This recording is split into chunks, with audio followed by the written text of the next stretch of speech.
Whoa! Welcome, gentlemen.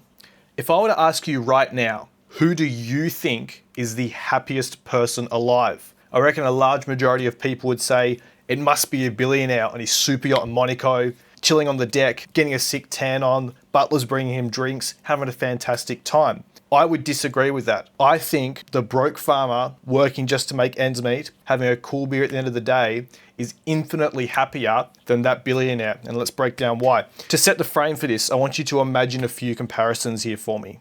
First one, we've got a blue collar worker versus a lottery winner. So the blue collar worker has just finished 3 years of overtime shifts and he's just paid off his truck. On the other hand, we've got a lottery winner. He's just bought 3 cars this week and he's crashed one of them. The comparison we've got here is delayed gratification versus instant gratification. Imagine another one for me here. We've got a single dad versus the TikTok playboy. The single dad comes home from work, he's feeling tired, he opens the door, his daughter runs into his arms, and they have a moment there of real happiness. On the other hand, we've got our TikTok playboy.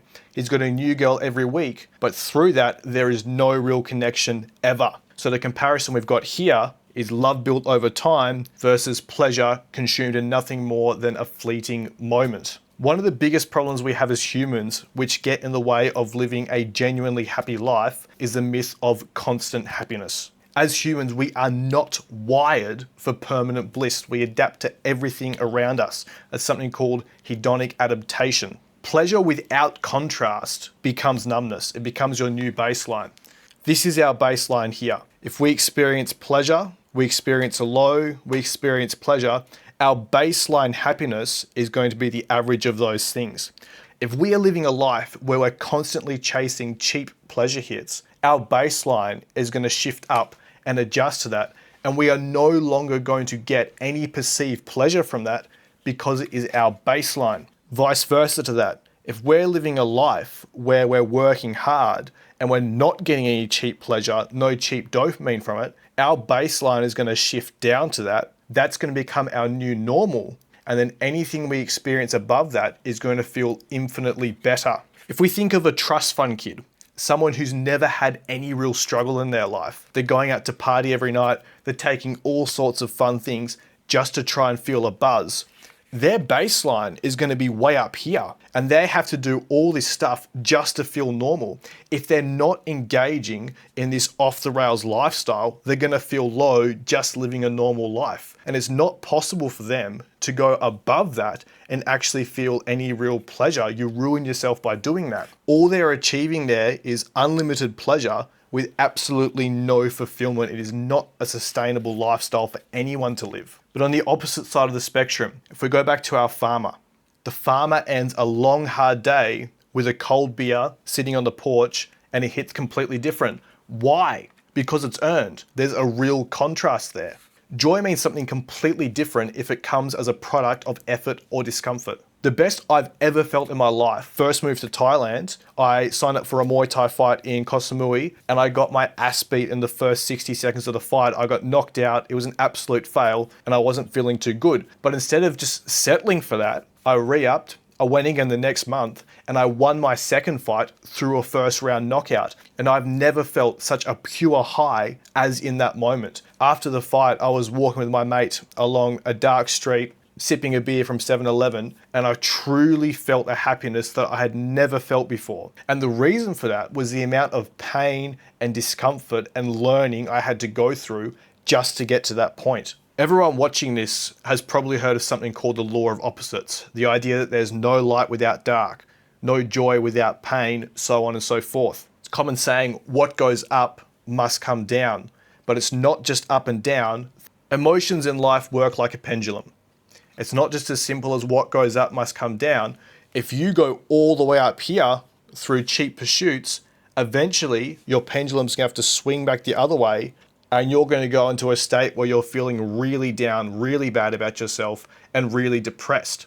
Whereas if you decide to go this way first, if you choose pain, if you choose suffering, if you choose hardship, eventually you're gonna swing back in and you're gonna get the real reward from that. So no matter which way you choose, you are always going to have that pendulum in life. But the key difference is when you have these highs from you just chasing something cheap, there's no fulfillment. You're not building anything. You're not gaining everything from that. You're just getting a chemical in the brain. However, if you choose the hard path first, when you swing back into these highs, these are earned highs. You have a lot to show for it. You've grown as a person. Maybe you've built a business in the background. Maybe you've built a fucking sick physique. You actually have something to show for it. So you can choose either one of these paths, but only one of these lifestyles is actually going to lead to any form of fulfillment and any form of real happiness. When I was much younger and all I do in my free time is play video games, I downloaded Temple Run on my phone and I'd spend hours every day playing it. I really enjoyed the grind. I really enjoyed buying the upgrades. It was a really great experience for me. Then I jailbroke my phone and I figured out a way to get coins, gems, all that stuff for free. And so I went through, bought all the upgrades, and then I realized that the game was actually boring to play. I no longer had any interest in playing the game because there was nothing to work towards. There was nothing to achieve. And I deleted it, and that was the end of it for me. And so thinking about it this way, we know what we're not supposed to do. We're not supposed to go chasing those cheap highs, those cheap pleasures, because that's going to lead to an empty existence. So what is the answer? What can we actually do to live the happiest life possible? The answer is direction. A mission or a purpose gives meaning to struggle. There's no point in you struggling and you doing hard things if it's not a means to an end, if you're not actually achieving something by putting yourself through that. It puts your suffering into context. The lows feel worth it because you're actually building towards something bigger. The pursuit becomes a source of happiness, not just the end state. And when you reach the end state, it is going to feel so much better than if you just tried to shortcut there right from the jump without going through any of the process along the way. So if you want to live a truly happy life, stop waking up in the morning and thinking to yourself, I'm going to chase a happy life today. Don't do that. Chase a meaningful one instead. Happiness isn't a destination. Happiness is a byproduct of direction. One of the hardest things I did in my entrepreneurship journey was choosing that direction. You might be in a position now where you agree with what I've said.